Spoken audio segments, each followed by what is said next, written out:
Mariana's hands trembled as she read the message on her husband's phone. The text, innocuously displayed under the name Camila, shattered her world in an instant. "I can't wait to see you again. Last night was amazing," it read. Her heart pounded as she scrolled through months of deceit, each message a dagger in her chest. Ricardo, her marido Rico, had always been the perfect husband, charming, successful, and devoted. Or so she had thought.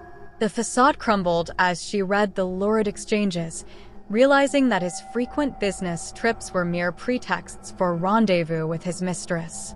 Mariana had sacrificed everything for Ricardo. She had abandoned her career, friends, and even her hometown to support his ambitions. Now, the cozy mansion in Sao Paulo felt like a prison, each luxurious room echoing with the ghosts of her trust and love.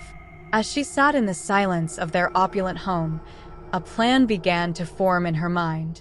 She needed to leave, but not alone. There was someone who had always been there, lurking in the shadows of her past. João, her ex-namorado, had never truly left her heart. Their breakup had been abrupt, a casualty of her whirlwind romance with Ricardo. But João had never stopped loving her, and Mariana knew he would understand her pain. With trembling fingers, she dialed João's number. The phone rang for what felt like an eternity before his familiar voice answered. "Mariana?" he asked, a mixture of surprise and concern evident in his tone. "João, it's me. I need to see you," she said, her voice cracking. "It's about Ricardo." Within hours, Mariana was on a bus to her hometown, the sprawling cityscape of Sao Paulo giving way to the rural tranquility she once knew. João was waiting at the station, his eyes widening with worry as he saw her tear-streaked face. Without a word, he enveloped her in a tight embrace. Back at João's modest home, Mariana poured out her story. João listened in silence, his jaw tightening with anger. "You don't deserve this," he finally said, his voice low. "Ricardo will pay for what he's done." Mariana nodded, a fierce determination rising within her. "I want him to suffer, João. He needs to know what it's like to lose everything." Over the next few days, Mariana and João devised a plan. It was risky, but the thought of revenge gave Mariana a sense of control she had long lost. She began to feel like herself again, the helpless dona da casa transforming into a woman driven by purpose. Mariana returned to Sao Paulo with a newfound resolve. She confronted Ricardo, throwing his infidelity in his face. He was taken aback, his smooth facade cracking under her fury. "Mariana, it's not what you think," he stammered, but she cut him off. "Save your lies, Ricardo. I want a divorce. You can have your precious Camila." Ricardo's expression turned cold. "Fine, but don't expect a single cent from me." Mariana's lips curled into a bitter smile. "I don't need your money, Ricardo. I have something better." She walked out, slamming the door behind her. The plan was in motion. Over the next few weeks, strange things began happening to Ricardo. It started with minor annoyances, misplaced items, mysterious noises at night. But soon, it escalated.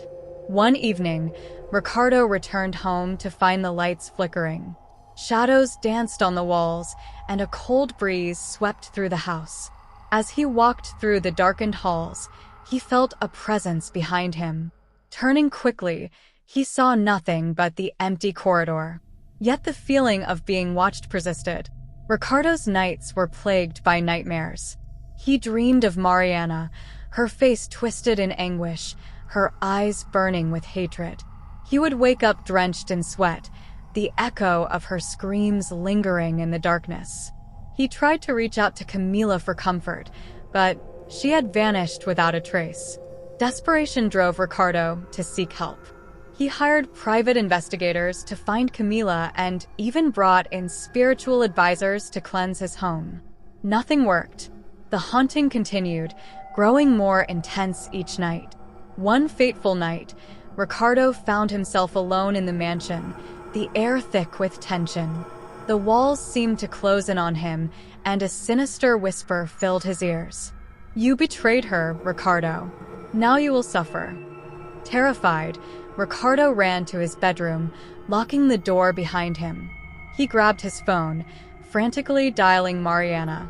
To his surprise, she answered, her voice calm and composed. "Mariana, please," he begged. "Make it stop." She laughed, a cold, mirthless sound. "You think I have control over this? You brought this upon yourself, Ricardo. You broke our vows, and now you're paying the price."